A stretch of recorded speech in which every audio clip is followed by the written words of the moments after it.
Oh, obrigado. Boa noite a todos. Que a paz de Jesus nos envolva. Eu agradeço pela oportunidade de estarmos mais uma vez reunidos para falar agora sobre Espiritismo e saúde. Vamos trazer alguns conceitos e algumas sugestões para conduzirmos a nossa vida. O que é saúde? Vamos usar o conceito da Organização Mundial de Saúde. A OMS flerta frequentemente com o aspecto espiritual, né? Originalmente, em 1948, quando foi fundada a Organização Mundial de Saúde, ela disse que era um estado de completo bem-estar físico, mental e social e não meramente a ausência de doença. Essa é a definição de saúde original, de 1948. Em 99, numa assembleia da Organização Mundial de Saúde, foi colocado o termo espiritual também. Então, virou um estado dinâmico de completo bem-estar físico, mental, social e espiritual, e não meramente a ausência de doença. Esse é o conceito de saúde. Mas a Organização Mundial de Saúde deu um passinho para trás e no site vocês vão encontrar a definição de 1948. Não sei o que aconteceu, se essa assembleia foi impugnada, o que aconteceu exatamente, mas o fato é que mesmo a OMS flerta frequentemente com o conceito de espiritualidade e a sua relação com a saúde. E como é que a gente mantém esse estado dinâmico de bem-estar em todos aqueles níveis, né? Nós temos que fazer sempre, frequentemente, um equilíbrio entre as agressões que nós sofremos e a nossa capacidade de regeneração. A todo momento estamos sofrendo agressões de micro-organismos, pequenos traumatismos, mutações nas nossas células, substâncias tóxicas que se acumulam no nosso corpo e, ao mesmo tempo, vem a nossa capacidade de regeneração, a nossa imunidade, nosso sistema de defesa, a homeostase, que é a tendência do corpo se manter sempre igual. Então, se sobe o açúcar do sangue, vem o hormônio para baixar o açúcar do sangue e tentar manter tudo sob controle, a nossa renovação celular e assim por diante a gente vai se mantendo. A doença ou a senilidade surge quando a agressão vai superando a capacidade de regeneração aí nessa balança, né? E aí a medicina já fez grandes progressos, mas atualmente, mesmo na biologia, na medicina, ainda restam muitas dúvidas, né, sobre o nosso processo de adoecimento. Por exemplo, algumas dúvidas. Os micro-organismos explicam muita coisa do nosso adoecimento, mas não explicam tudo. Não explicam, por exemplo, por que nem todas as pessoas expostas ficam doentes, né? Todo mundo aqui pode estar exposto simultaneamente a germes, alguns vão ficar doentes, alguns não. Por que será que isso acontece? Ainda não tem explicações tão boas, né? Por exemplo, os remédios também, grandes progressos da ciência, mas são apenas parte do tratamento, porque apenas alguns dos indivíduos tratados se curam, outros não se curam, não têm o mesmo benefício. Por que isso acontece? Também não tem uma boa explicação. Então, a medicina, apesar de todos os avanços, ainda precisa de complementos, de explicações de outras naturezas, para que possa integrar todo o conhecimento de uma forma bastante satisfatória, né? E aí vem a visão do Espiritismo. Como é que o Espiritismo enxerga a questão da saúde, da doença, do tratamento e da cura? Precisamos entender como é que o Espiritismo enxerga o ser humano. E nos encarnados, nós temos essas condições, essas instâncias densas, sutis, que são descritas no Espiritismo. Para começar, temos o espírito. O espírito é uma chama, é um pensamento puro, é muito fluido, não tem forma, é alguma coisa que não consegue ter nenhuma relação com o mundo físico, está numa outra dimensão. Para isso ele se vale de um corpo espiritual, que é o perispírito. É o nosso corpo, nosso veículo no espírito. Nós temos o corpo físico também, bastante conhecido, bastante visível, e fazendo a ligação do perispírito com o corpo físico, animando, nós temos o duplo etérico, ou a nossa parte energética.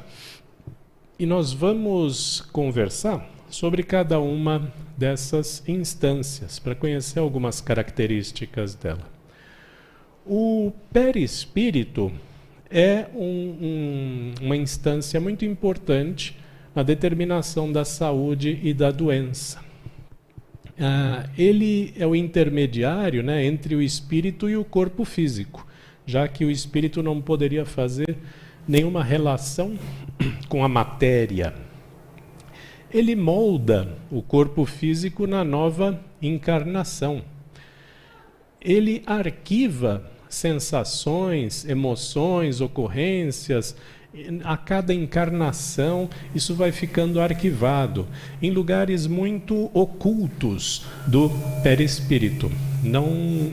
O espírito não tem acesso, nossa consciência não consegue acessar todas essas vivências passadas, todas as talvez 300 encarnações que cada um aqui já tenha tido.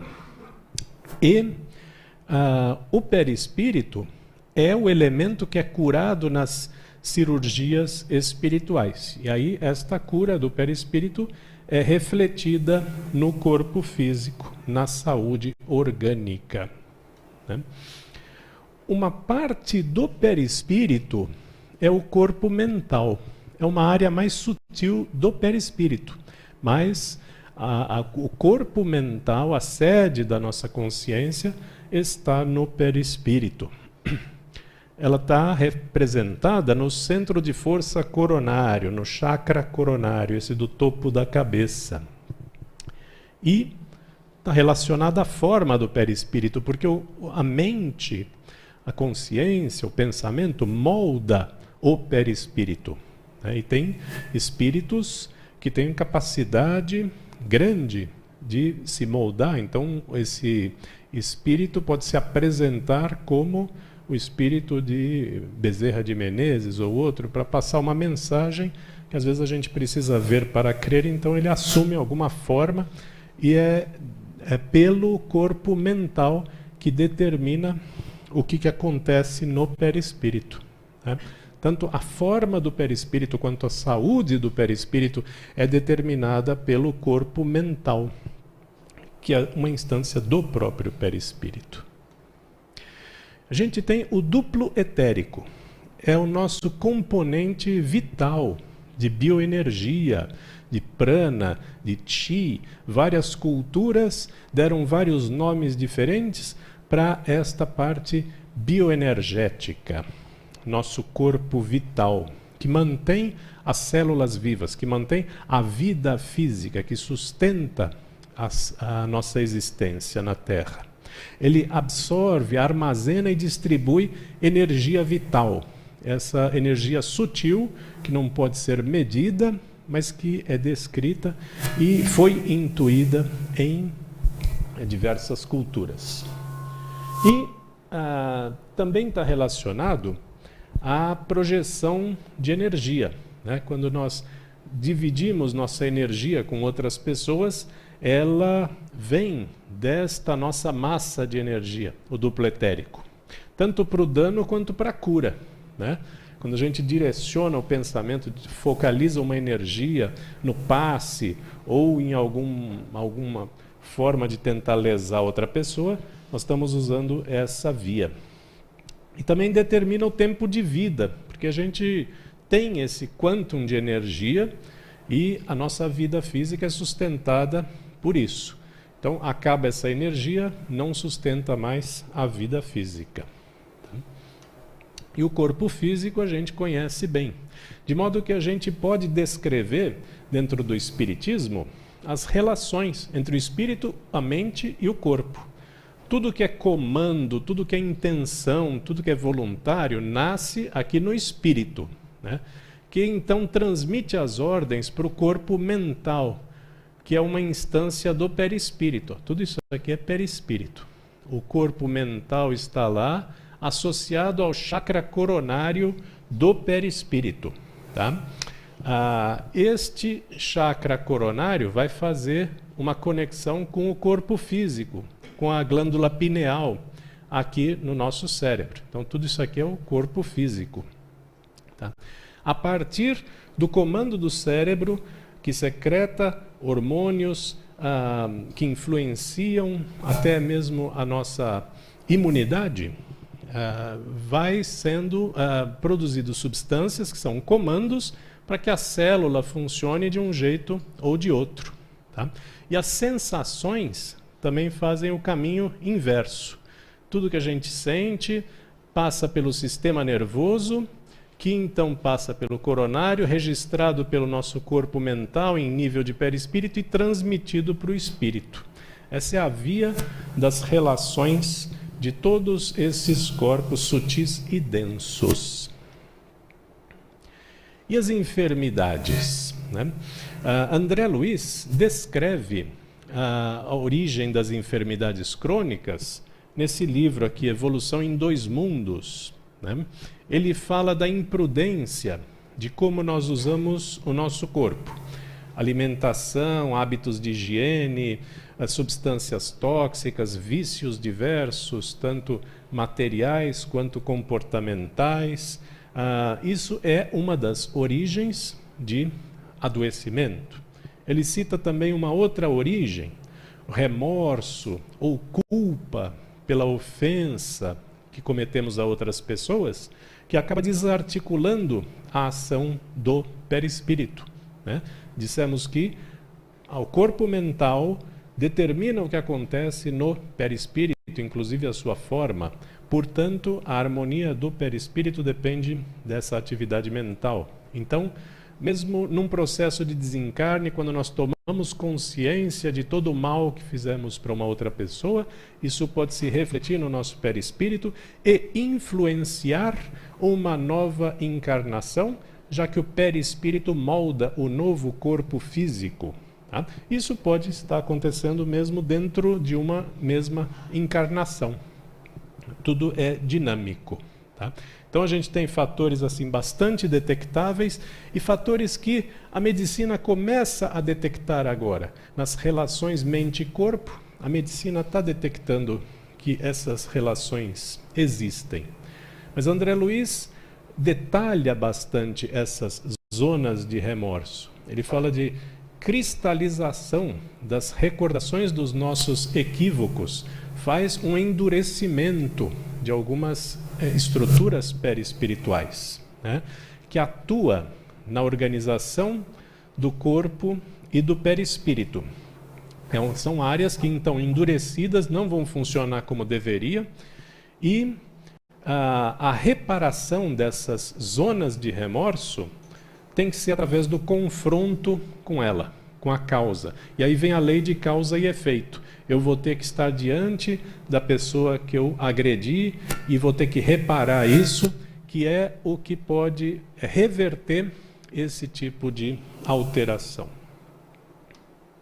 Né? E o que acontece no perispírito vem se manifestar no corpo físico. Esses estados mentais perturbados, como descreve André Luiz, desarmonizam o perispírito. E a zona atingida fica vulnerável, como se fosse uma praça desguarnecida. Fica sem defesas, né? E os recursos naturais ficam sem base para a regeneração. Daí, aquele equilíbrio entre agressões e regeneração vai ficar desfavorável, surge a doença, seja no corpo físico, seja no próprio perispírito, tá? Portanto, mesmo o desencarnado vai carregar as consequências dessas ações. Então nós temos algumas dívidas kármicas como causa de adoecimento, né? Por causa da lei de ação e reação. É o acúmulo de energias negativas originadas de nós mesmos, que pode ser transferido de uma existência para outra. Isso pode nos acompanhar via corpo mental, as consequências disso no perispírito. A gente não escapa da lei de ação e reação. Tudo que a gente faz vai se refletindo e sendo registrado no perispírito. E mesmo quando eu leso o meu corpo, né, vou usando, por exemplo, abusando de álcool, ou de drogas ou de tabaco, as alterações do meu corpo físico vão começando a produzir alterações no meu perispírito. E aí eu desencarno e eu enxergo o meu perispírito com francas alterações decorrentes desses hábitos, enquanto eu lesava o meu próprio corpo físico. Veja como é dinâmica a coisa, e qualquer forma de reparação vai ter que ser através do confronto com esta lesão que eu mesmo produzi. Às vezes é necessário a reencarnação para a cura espiritual. Quando o sujeito desencarna e se vê numa condição desfavorável, né, a maioria desses espíritos doentes é tratável pelos benfeitores ali do plano espiritual, que se empenham em atividades curativas dos desencarnados. Mas muitos apenas vão conseguir a cura mediante uma internação num corpo físico.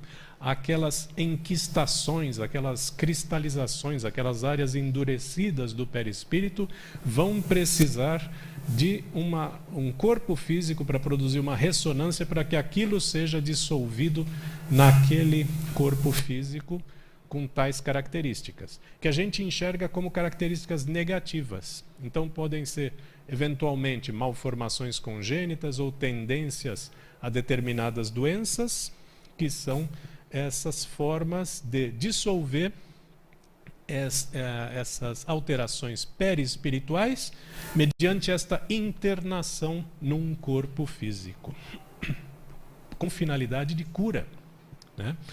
Essas enquistações de energia, esses cistos de energia negativa produzido por essas dívidas kármicas são transferíveis de uma existência para outra. Então, normalmente, a reencarnação, que teria uma finalidade de aprendizado, de desenvolvimento, nesse caso específico, vai ter uma finalidade de expiação, né? Vai ser uma existência onde talvez não se aprenda, se desenvolva, se evolua tanto, está apenas recuperando um atraso. E processos de adoecimento podem, eventualmente, ser agravados por processos obsessivos. A obsessão, o espírito vingativo de algum desafeto que nós tenhamos, pode estar prejudicando a nossa saúde física.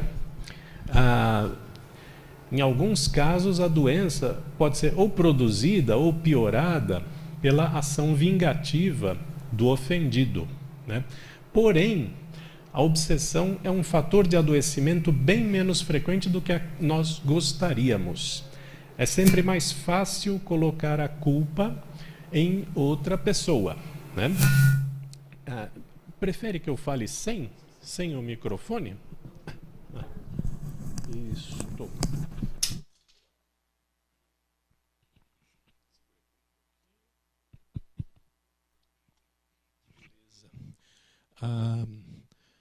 Então, a obsessão pode ser fator de adoecimento, mas não vamos generalizar e falar que tudo que está nos acontecendo é obsessão. Até porque a gente é que abre a porta ao obsessor. A gente que estabeleceu a sintonia. Se existe uma ligação de duas entidades, é porque existe sintonia. e nós é que demos esta abertura de alguma forma, mesmo que a gente não se lembre. Tá? Então, vamos assumir mais responsabilidade e colocar menos peso nas costas dos obsessores.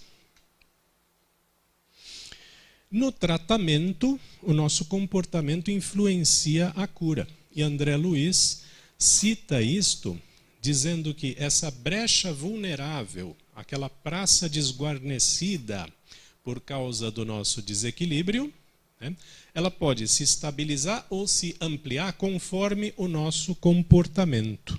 O modo como a gente age vai determinar o aprofundamento ou a superficialização do processo de adoecimento. O doente que desperta simpatia, né, ele recebe radiações de solidariedade das pessoas em volta que apoiam o seu reestabelecimento. Então, atitudes de resignação, atitudes de evitar revolta, manter-se em equilíbrio, com perspectivas positivas, mesmo diante de quadros dolorosos, favorece o tratamento. Então, aqui o otimismo pesa e realmente pode fazer diferença.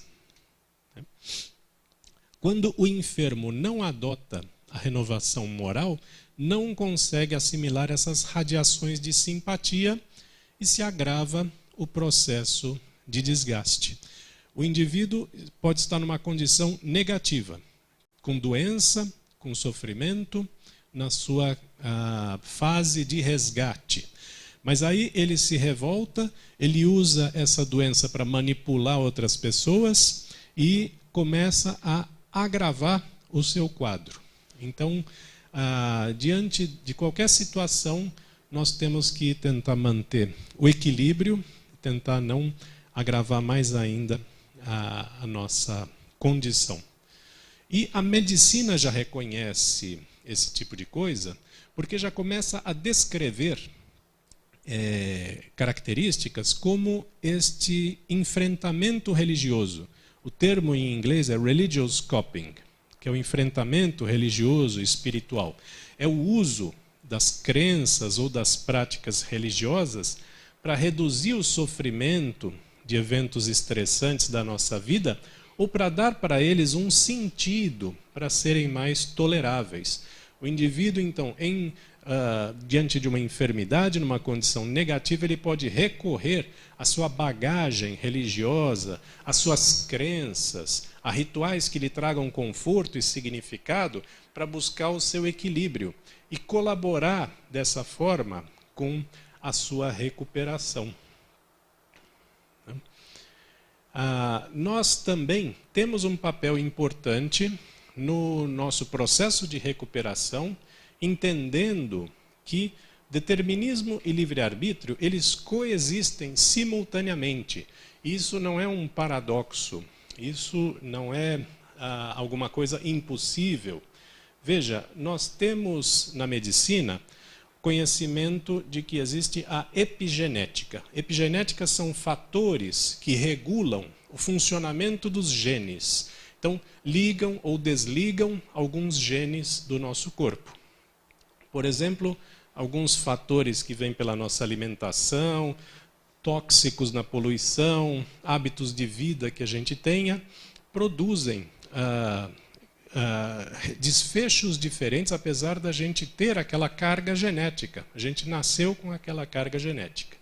Então, esta carga genética com que eu nasci é o meu determinismo. É a parte que me cabe. Eu fui moldado desse jeito. Meu perispírito estava desarmonizado, eu nasci com essas alterações genéticas. Mas eu tenho o livre-arbítrio com hábitos de vida, com utilização de determinadas substâncias, ligar ou desligar alguns genes. Em algum grau, né? Tem doenças genéticas muito fortes e que não depende desses fatores epigenéticos. Aquele gene vai produzir aquela alteração e não tem conversa. Mas para muitos outros, a gente pode controlar. Não temos só a fatalidade dos genes. E o que se descreve dentro do espiritismo é que a energia mental pode ter um papel epigenético. Da mesma forma que substâncias ligam ou desligam alguns genes, produzindo fatores diferentes no organismo, o estado mental poderia também ligar ou desligar alguns genes. De modo que nós temos esse equilíbrio entre determinismo e livre-arbítrio. A gente não é escravo de tudo o que possa acontecer. Algumas coisas devem acontecer, são fatalidades mesmo, e nós não vamos escapar. Mas com atitudes positivas, pensamento positivo, nós podemos, em algum grau, interferir, sim, no que acontece no nosso processo de adoecimento e de recuperação. E o Espiritismo traz também dados interessantes para o controle do estresse. Porque a gente sabe que o cérebro não consegue diferenciar o que é real do que é imaginário, né? Se eu estou diante de uma ameaça, eu mobilizo recursos orgânicos e o meu corpo se comporta para tentar atacar essa ameaça, ou se defender dessa ameaça, né? Mas quando eu me imagino diante de uma ameaça, ou eu me lembro de uma ameaça pela qual eu passei, o meu organismo passa pela mesma mobilização, como se eu estivesse diante daquela ameaça novamente. Portanto, a importância do perdão para a saúde física e para a saúde mental. A medicina está descobrindo isso aqui e então está ratificando aquilo que o Espiritismo e outras religiões já traziam há muito tempo, né? Então, nós temos que, possivelmente, as próximas fronteiras médicas vai ser descobrir exatamente o que é a mente, né? Quais são todas as interações da mente com o corpo e como isso pode ser explorado clinicamente. Vai haver grandes avanços na medicina quando isso aqui for bem explorado. E o Espiritismo traz muitas perspectivas com relação a isso daqui. Então, se nós conhecermos alguns ensinamentos transmitidos pelo Espiritismo, nós já estamos adiante do que a medicina deve reconhecer daqui a décadas, quem sabe.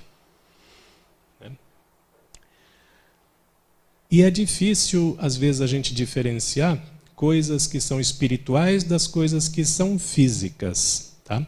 A gente vai adiantar um pouquinho para não extrapolar o tempo, mas a medicina está estabelecendo um diálogo com esse tipo de coisa, fazendo uma conciliação e buscando realmente um respeito aos indivíduos que têm alterações mentais e dizendo que, de fato, isso pode ser alguma coisa que a medicina não consegue explicar. A medicina começa a tentar diferenciar mediunidade ou alterações, estados de possessão, começa a descrever essas coisas, de modo que algumas coisas o Espiritismo poderia oferecer. E, principalmente, o centro espírita como um lugar de ajuda, né? Não como um substituto de um hospital, mas como um lugar para você vir e reestabelecer a sua saúde, é uma coisa válida, tá? E no Espiritismo nós temos também a figura da capelania hospitalar, que estamos começando a desenvolver também. É uma outra forma de chegar no doente e levar conforto e esperança.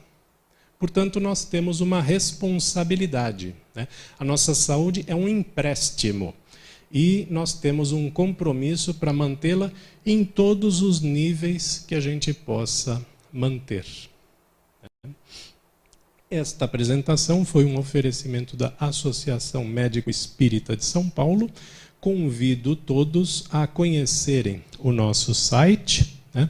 amesaopaulo.org.br e conhecer as atividades que nós oferecemos, não apenas para médicos, não apenas para profissionais de saúde, mas para qualquer pessoa interessada nessa interface de saúde e espiritualidade.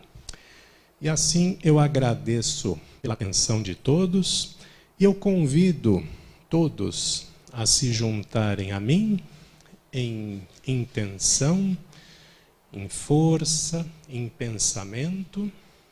Nós convidamos também para se juntar a essa corrente os benfeitores da espiritualidade que vêm aqui trabalhar em nome de Jesus e pedimos que esta nova parte do tratamento desta noite possa nos trazer o equilíbrio que todos viemos buscar aqui e que o nosso agradecimento por tudo aquilo que recebermos hoje seja o nosso compromisso de multiplicarmos tudo aquilo que recebemos e usar com responsabilidade os bens que obtivermos aqui. Portanto, vamos aguardando em silêncio, convidando os passistas e a espiritualidade a tomarem a sua posição para a finalização da assistência dessa noite. Encerramos a primeira parte desse nosso encontro, dando graças a Deus e graças a Jesus. Assim seja.